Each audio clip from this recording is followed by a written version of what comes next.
NEET പരീക്ഷാ വിവാദത്തിൽ national testing ഏജൻസിക്ക് സുപ്രീം കോടതിയുടെ രൂക്ഷ വിമർശനം. അശ്രദ്ധയുണ്ടായാൽ അത് സമഗ്രമായി കൈകാര്യം ചെയ്യണം, വീഴ്ച അംഗീകരിച്ച് തെറ്റ് തിരുത്തണമെന്നും സുപ്രീം കോടതി ആവശ്യപ്പെട്ടു. ചോദ്യപേപ്പർ ചോർച്ചയിൽ ബീഹാർ സാമ്പത്തിക കുറ്റാന്വേഷണ വിഭാഗം കൂടുതൽ പേരെ ഇന്ന് ചോദ്യം ചെയ്യും. നീറ്റ് പരീക്ഷാ വിവാദം സംബന്ധിച്ച ഹർജി പരിഗണിക്കെ രാജ്യവ്യാപകമായി പരീക്ഷ നടത്തുന്ന നാഷണൽ ടെസ്റ്റിംഗ് ഏജൻസിയെ സുപ്രീം കോടതി രൂക്ഷമായി വിമർശിച്ചു.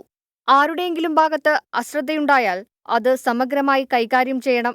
പരീക്ഷ നടത്തുന്ന ഒരു ഏജൻസി എന്ന നിലയിൽ നീതിപൂർവം പ്രവർത്തിക്കണം. വിദ്യാർത്ഥികളുടെ പരാതിയെ അവഗണിക്കരുതെന്നും വീഴ്ചയുണ്ടായാൽ അംഗീകരിച്ച് തെറ്റ് തിരുത്താൻ തയ്യാറാകണമെന്നും സുപ്രീം കോടതി നിർദ്ദേശിച്ചു. കഠിനമായ പ്രവേശന പരീക്ഷയ്ക്കായി വിദ്യാർത്ഥികൾ നടത്തിയ ശ്രമങ്ങൾ ഏജൻസി മറക്കരുതെന്നും സുപ്രീം കോടതി നിരീക്ഷിച്ചു. അടുത്ത മാസം 8-ന് സുപ്രീം കോടതി കേസ് വീണ്ടും പരിഗണിക്കും. ബീഹാറിലെ ചോദ്യപേപ്പർ ചോർച്ചയിൽ ഇന്ന് കൂടുതൽ പേരെ സാമ്പത്തിക കുറ്റാന്വേഷണ വിഭാഗം ചോദ്യം ചെയ്യും. നീറ്റ് വിഷയത്തിൽ ആം ആദ്മി പാർട്ടി ഇന്ന് രാജ്യവ്യാപകമായി പ്രതിഷേധിക്കുകയാണ്. ഡൽഹി ജന്തർ മന്ദറിൽ നടക്കുന്ന പ്രതിഷേധത്തിൽ എംപിമാരും MLA മാരും കൗൺസിലർമാരുമടക്കമുള്ളവർ പങ്കെടുക്കുന്നുണ്ട്.